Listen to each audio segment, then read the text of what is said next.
Welcome to SB 405D Project Management.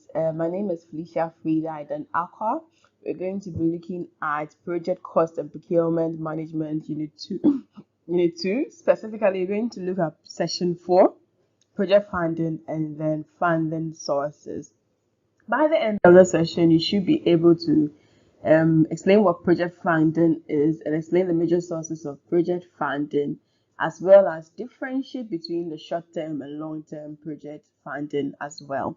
So we made mention of project cost in the earlier session, and in this, where we're looking at the cost, estimating cost, and all those ones, and we'll be making mention of the fact that yes, if we're going to need money, where are we going to get the money from for us to be able to fund these costs?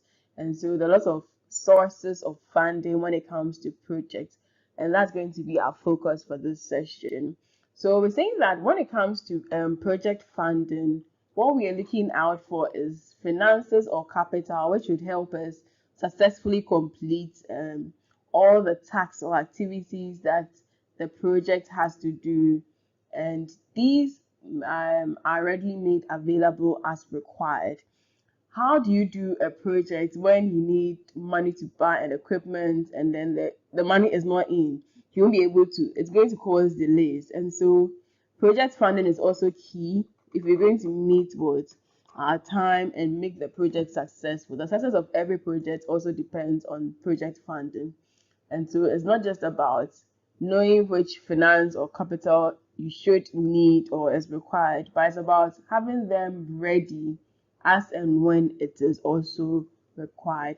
So in most cases, project funding could be short-term or long-term.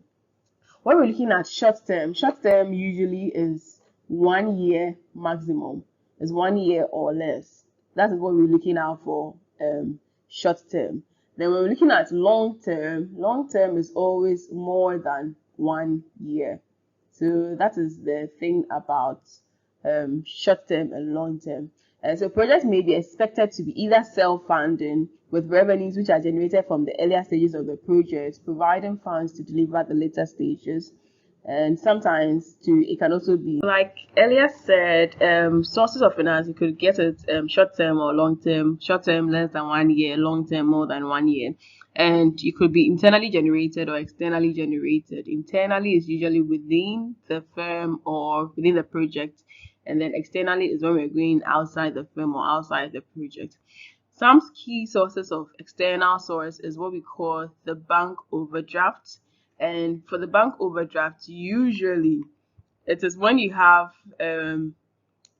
credits, what do you call it, current accounts. Yes, so if you have a current account, your bank may actually give you that right or that permission, or may engage you to be able to actually withdraw more than what you have in your account, and they take you a percentage of the extra which you took. So let's say you had 50 cedis in your account and you needed to make a transaction and you needed money about 80 cedis. So that extra 30 cedis is what they're going to charge you interest on per each day of each day you've not paid back that money. But if you have a savings account, you can't get bank overdraft. And so instead of them charging you for the whole 80 or something, they just charge you for the extra amount you took. And that is good for business people, because sometimes you may have to do a transaction, maybe you need like 1,005. Meanwhile, what you have at your disposal is 1,000 cedis. That 500 cedis can just be gotten as overdraft for your day-to-day running. And we also have loans. We have short-term loans.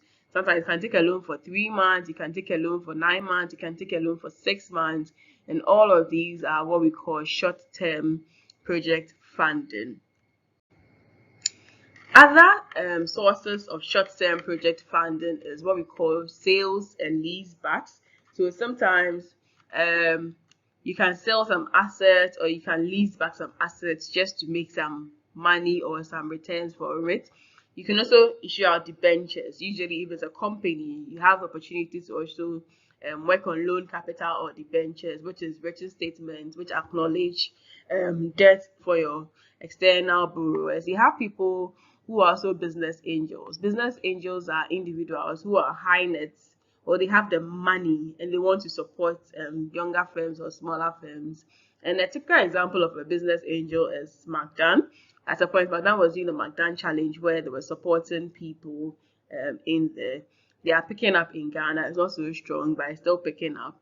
Then we have venture capitals like the Ghana Venture Capital Trust Fund, which provides venture capital for businesses. Now, what is venture capital? It's just usually people who have the funds coming together to make a pool of money available to businesses which have high potential or who have prospects, but then they may be seen as more risky by the banks, and so the banks may not give this kind of businesses that kind of finance, and these people are willing to come in and give you that finance for some percentage of ownership in your business. And we also have share capital.